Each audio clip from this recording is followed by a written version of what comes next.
మీ పిల్లలు చదువుకున్నది ఎగ్జామ్ హాల్లో రాయాలన్నా కాంపిటేటివ్ ఎగ్జామ్ క్రాక్ చేయాలన్నా మెమరీ ముఖ్యం. మెమరీ అనేది గిఫ్ట్ కాదు, రైట్ టెక్నిక్ అండ్ ప్రాక్టీస్ తో ఎవరైనా సాధించవచ్చు.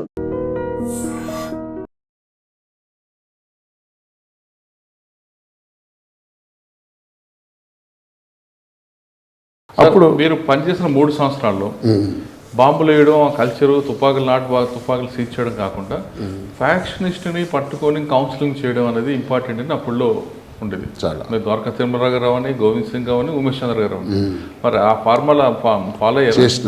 చేసినాము. ఆర్వేటిపల్లి అని ఒక గ్రామం ఉంది, రమణారెడ్డి అనే అతను ఆయన ఏం చేసినాడంటే, వాళ్ళ ఊర్లో సరిపోక ప్రతాప్ రెడ్డి వాళ్ళతో గొడవ ఉంటే వేంపల్లి నుంచి కొంతమందిని తీసుకొని వచ్చి తెచ్చినోళ్ళని మర్డర్ చేసేసినాడు ఆయన. అయ్యో, ఎవరికైతే మర్డర్ కోసం చంపాలని ఒక ఇద్దరిని తీసుకొని వచ్చినాడో వాళ్ళిద్దరిని మర్డర్ చేసేసి కేసు వాళ్ళపై నెట్టేయాలని ఆపోజిట్ గ్రూప్ ఆయనే కంప్లైంట్ ఇచ్చినాడు. ఆయనే ఇచ్చినాడు, మర్డర్ కేసు ఏమో వాళ్ళపైన. అప్పుడు ఆ ఇన్వెస్టిగేషన్ ఎంత జాగ్రత్తగా చేసినామంటే, తర్వాత అతను మర్డర్ చేసిన వేటుకోడలు కావచ్చు, వాళ్ళ బట్టలన్నీ బావిలో వేసేసినాడు.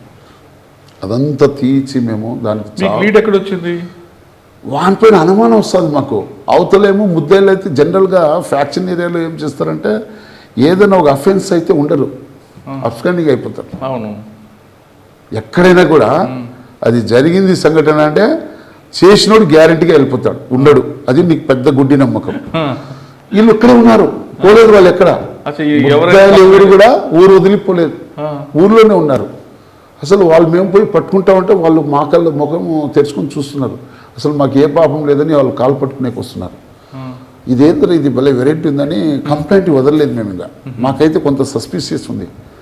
వాడు చాలా ఫెరోసిస్ నాయల్, అంటే నువ్వు ఎంత థర్డ్ డిగ్రీ ఉపయోగించని కూడా చెప్పేవాడు కాదు. వాళ్ళ ఫ్యామిలీ మెంబర్స్ అందరినీ పట్టుకొచ్చి కొడక వీళ్ళందరినీ జైలు పంపిస్తామని గట్టిగా ఇది చేస్తే అప్పుడు క్లూ ఇచ్చినాడు. క్లూ ఇచ్చినా కూడా నమ్మేదానికి లేదు మనకు. వాడు ఏదైతే క్రైమ్ చేసిన ఆయుధాలు ఉన్నాయి కదా, వేటుకొడవలు అవన్నీ ఆ బావిలో ఉన్నాయని చెప్తే, ఆ బావిలో మోటార్ పెట్టించి నీళ్ళంతా బయట తోడించి గజయిదిగాలను పంపించి అది తీసిన తర్వాత అది ట్రేస్ అయ్యే వరకు మనకు వానిపైన క్లూ ఏమి ఇచ్చాడు. నేనే చేసినాను, ఎందుకంటే వాళ్ళు అవకాశం వాళ్ళు చేసేదానికి వాళ్ళు అందుబాటులో రాలేదు కాబట్టి వీళ్ళకి చేసేస్తే అయితే బాగా తాపించినాడు. వాళ్ళకి బాగా తాపించి గొంతు కోసేసినాడు. ఎంతమంది వాళ్ళు? ఇద్దరు. అయ్యో, ఇద్దరు. వాళ్ళైతే వాళ్ళు వచ్చింది మర్డర్ చేసి కిరాయంతకులుగా వచ్చినారు. కిరాయంతకులకి ఇద్దరికి బాగా తాపించి ఈయన గంగిరెడ్డి అనేతను వాళ్ళకి మర్డర్ చేసింది. ఆ కేసు కూడా లైఫ్ పడింది. సూపర్. అది చాలా, ఎందుకంటే కంప్లైంట్ ముద్దాయిగా చేస్తూ అతని పైన కన్విక్షన్ చేయడం అది పెద్ద చరిత్ర ఆ రోజుల్లో. అది కూడా కేసు లైఫ్ పడింది. అదంతా ఒకసారి డిఐజీ గారు సత్యనారాయణ సార్ అని ఉండే, ఆయన విజిట్కి వచ్చినాడు. విజిట్కి వచ్చి సార్ నా కన్విక్షన్ రేటు ప్లస్ నేను చేసిన గుడ్ వర్క్ అంతా చూసి ఆయన విజిటింగ్లో రాసినాడు. ఇతను ఇంతవరకు ఇప్పుడంతా మండల్ హెడ్ క్వార్టర్ పోలీస్ స్టేషన్లో చేసినాడు, ఇతనికి టౌన్ పోలీస్ స్టేషన్ నుండి పోస్టింగ్ అని ఆయన రాస్తే అప్పుడున్న ఎస్పీ గారు నాకు పొద్దుటూరు 2 టౌన్ ఇచ్చినారు. అదొక గిఫ్ట్. అంటే నా యొక్క అంటే టౌన్ స్టేషన్ చేయాలంటే అంత ఈజీ కాదు. రాయలసీమలో చాలా గ్రేడింగ్స్ ఉన్నాయి. రాయలసీమలో చేయాలంటే ఇంకా అది మనం పోలీస్ ఆఫీసర్గా కొన్ని చెప్పొచ్చు, చెప్పకపోవచ్చు. ఇది డిసిప్లిన్ ఫోర్స్ కాబట్టి క్యాస్ట్ని చాలా ప్రియారిటీ ఇస్తారు. క్యాస్ట్ అనేది చాలా ఇంపార్టెంట్, మెజారిటీ. అందుకు మనం దానికి నో కామెంట్స్, దాని గురించి మనం కామెంట్ చేయకూడదు. సార్, ప్రొద్దుటూరు అంటే మీకు గిఫ్ట్ అంటే ప్రొద్దుటూరు బంగారం గిఫ్ట్? గిఫ్ట్ అంటే నీకు మైన్ ఏముంది, పోలీస్ ఆఫీసర్ అంటే జనరల్గా ఇప్పుడు ఇక్కడ ఉంది ఆత్మకూరు, కొన్ని వస్తువులు దొరుకుతాయి, కొన్ని వస్తువులు దొరకవు. అదే ప్రొద్దుటూరు అయితే అన్ని విధాల వసతులు ఉంటాయి. బంగారం దగ్గర నుండి మంచి బంగారు షాప్స్ కూడా చాలా మంచిగా ఉంటాయి. అంటే రెస్పెక్ట్ ఉంటుంది. టౌన్ కల్చర్లో చేస్తే సడన్గా 10 మంది వచ్చినారనుకో, వాళ్ళకి ఏం కావాలన్నా మనం ప్రొవైడ్ చేయవచ్చు. ఇదే ఆత్మకూరులో చేయాలంటే టైం పడుతుంది. అంటే ఒక చేసినామని ఆ రోజుల్లో పొద్దుటూరు 2 టౌన్. అసలు ప్రొద్దుటూరు బంగారం ఎందుకండి? అక్కడ గనులు లేవు, ఏమీ లేవు. గనులు లేవు కాబట్టి బిజినెస్ మ్యాన్ చాలా ఉన్నారు. మహారాష్ట్ర అంటే బాంబే తర్వాత సెకండ్ బాంబే అంటారు. మన అంత రాయలసీమ టౌన్ కూడా పెద్ద కనిపించదండి, చాలా కనబడదంటే అదే అర్థం కానీ పొద్దుటూరు అంటారు. అయితే మనకు తెలిసిన వాళ్ళు అయితే బాగా, ఇప్పుడు భూసీటరామ్ ఉన్నాడు, నాకు మంచి మిత్రుడు, ఆయన చాలా మంచి వ్యాపారస్తుడు. అక్కడికి ఎందుకు వస్తారని, ఆ ఊరు చూస్తే చూడడానికి కూడా చిన్న గోల్డ్లో నమ్మకం ఉంటుంది. బంగారు అనేది చాలా మందికి తెలియని రహస్యం ఏమంటే దాంట్లో ఎంత మిక్స్ అయ్యేది నేను చెప్పలేను దానికి. బంగారు కావచ్చు, బట్ట కావచ్చు, క్లాత్, అది వాళ్ళకే తెలుస్తుందంట. ఎవరైతే ఆ వ్యాపారం చేస్తారో వాళ్ళకి మాత్రమే తెలుస్తుంది. కాబట్టి అది మంచి పేరుంది, మంచి ఐటమ్స్. అంటే నీకేం చెప్తున్నా అంటే నీ హైదరాబాద్ సిటీలో కూడా ఉండదు అటువంటి ఐటమ్స్ చేయించే కెపాసిటీ పొద్దుటూరులో ఉంది. నీకు మోడల్స్ కానీ చాలా చిన్న ఊరు అంటే అది ఫారిన్ నుంచి వచ్చేవాళ్ళు కూడా చేయించుకొని పోతారు. అదే హైదరాబాద్ లాగా పెద్ద పెద్ద షాపులు కనపడవు, చిన్న ఊరు అంటే నమ్మకం. అంటే నీకు ఫస్ట్ ప్రాబ్లం ఎక్కడంటే వీళ్ళు తయారు చేయించి ఇస్తారు. హైదరాబాద్ సిటీలో ఏమంటే నీకు మెటీరియల్ రెడీగా ఉంటుంది. అంటే నువ్వు ఏ ఐటమ్స్ కావాలన్నా కూడా రెడీగా తయారు చేసిన 24 క్యారెట్ కావచ్చు, రెడీగా ఉంటే అది నువ్వు పోతానే డబ్బు కట్టి ఎత్తుకుని పోవచ్చు. ఇక్కడ అట్లా కాదు, మనం ఆర్డర్స్ చేస్తే అది నీకు 1 మంత్ కావచ్చు, 2 మంత్ కావచ్చు, మనం ఏదైతే అందులో కల్తీ లేకుండా చక్కగా నమ్మకం బాగా. సరే, ప్రొద్దుటూరులో మీకు మార్క్ ఏముందండి? పొద్దుటూరులో నేను బాగా లాండ్ ఆర్డర్ బాగా చేసినాను, మంచి పేరుంది. అయితే అప్పుడు 2004 కాంగ్రెస్ గవర్నమెంట్ వచ్చినప్పుడు వరదరెడ్డికి కొంచెం నాకు చిన్న ప్రాబ్లం వచ్చాయి. ఆడ ఏమంటే రమణారెడ్డి అని ఒకతను ఉన్నాడు, ఎక్స్ఎమ్మెల్యే. అతనికి ఈయన మధ్య ఒక ఎలక్షన్ జరిగేటప్పుడు దస్తగిరిపేట అని ఒకటి వస్తుంది, నడుంపల్లి, బోడంపల్లి అనే వీధులు ఉన్నాయి. ఆ వీధుల్లో ఏజెంట్లు వరదరెడ్డికి లేరు, అదంతా రమణారెడ్డి ఏరియా.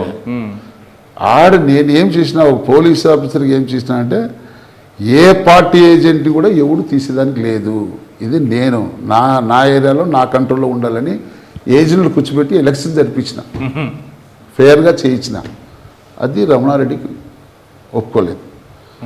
కానీ అట్లనే వరదారెడ్డి కూడా నాకేం సాయం చేయలేదు. గవర్నమెంట్ వస్తానే నువ్వు అప్పుడు తెలుగుదేశం గవర్నమెంట్లో వచ్చినావు కాబట్టి నువ్వు చెలో చేయవని బాలరెడ్డిని నా బ్యాచ్ వాడేవాడు, వానికి 2 టౌన్ వేసేగించి నన్ను తాళ్ళపొద్దుటూరు పంపిస్తారు. ఇక్కడికి తాళ్ళపొద్దుటూరు. అప్పుడు పొద్దుటూరులో ట్రాఫిక్ మీకే ఉండేది అప్పుడు.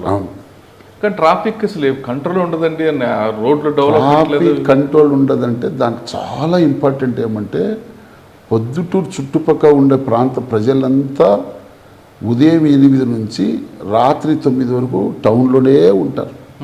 ప్రతి ఒక్కడు పల్లె ప్రాంతం నుంచి ఎన్నో వందల ఆటోలు ఉంటాయి, వాహనాలు ఉంటాయి. కాబట్టి నేరో రోడ్డు ఉండడంతో వచ్చిన చుట్టుపక్కల ప్రాంత ప్రజలంతా కాలేజీ కావచ్చు, సినిమా హాల్ కావచ్చు, హాస్పిటల్ కావచ్చు, ఏ అదర్ బంగారు షాపుల దగ్గర కావచ్చు, బట్టల షాప్ కావచ్చు, ఏదైనా కావాలన్నా మార్కెట్ కావచ్చు, మార్కెట్ కూడా సెంటర్లోనే ఉంటుంది. అందరూ అక్కడే వస్తారు. వచ్చినప్పుడు ట్రాఫిక్ సమస్య చాలా.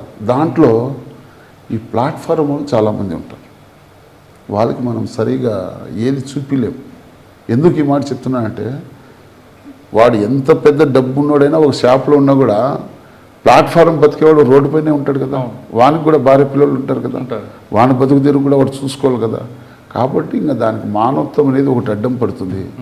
మనం ఎంత జాగ్రత్తగా ఉద్యోగం చేయాలన్నా కూడా పబ్లిక్ సపోర్ట్ కూడా మనం అది మానవత్వంగా కొన్ని మనం చెప్పలేము. ఆడ సైలెంట్. బంగారం కొన్నారు ఎప్పుడైనా?